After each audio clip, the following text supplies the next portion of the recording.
Vendredi 8 septembre, les membres du gouvernement et les responsables des centrales et confédérations syndicales ont eu une session de négociation. Objectif, poser les bases pour une bonne rentrée scolaire.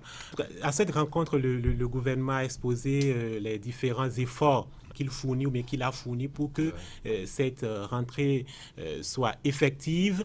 Il y a eu, entre autres actions, pour pouvoir peut-être impressionner, j'ai envie de dire, les syndicalistes, le renouvellement de l'avance d'un mois de salaire aux aspirants au métier d'enseignant pour l'année 2023-2024.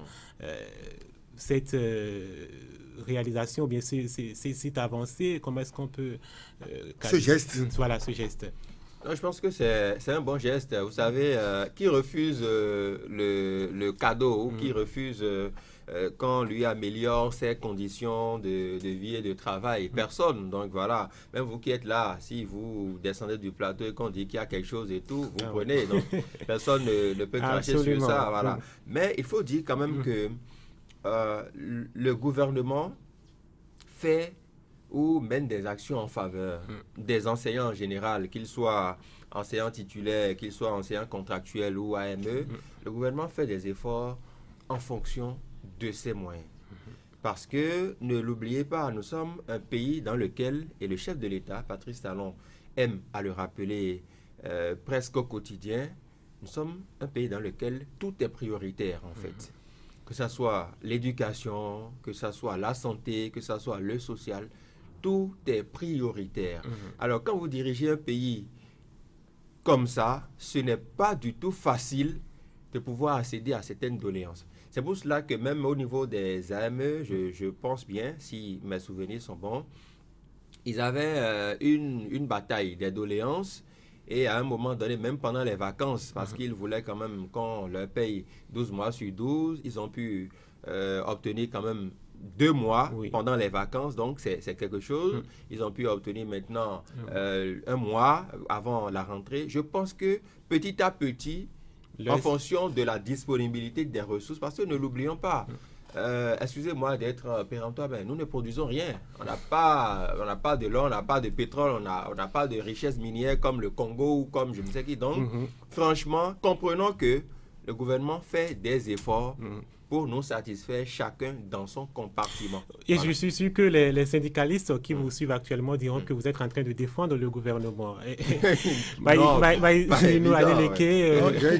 J'ai été syndicaliste.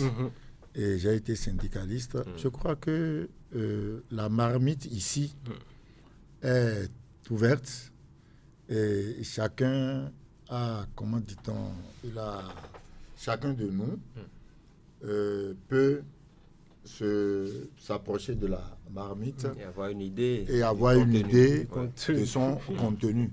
Le problème, comme il vient de le dire, tout est priorité. Tout est priorité.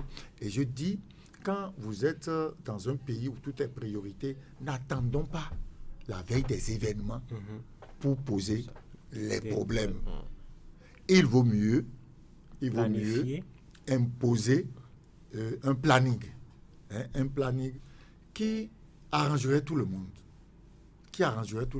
Mais quand vous ne dites rien, puisque le gouvernement a son calendrier, mais si vous constatez que le calendrier là devient un danger pour vos doléances, il va falloir lever le ton pour dire on doit se réunir maintenant pour en débattre, parce que si nous le faisons un peu plus tard, on risque d'hypothéquer la rentrée.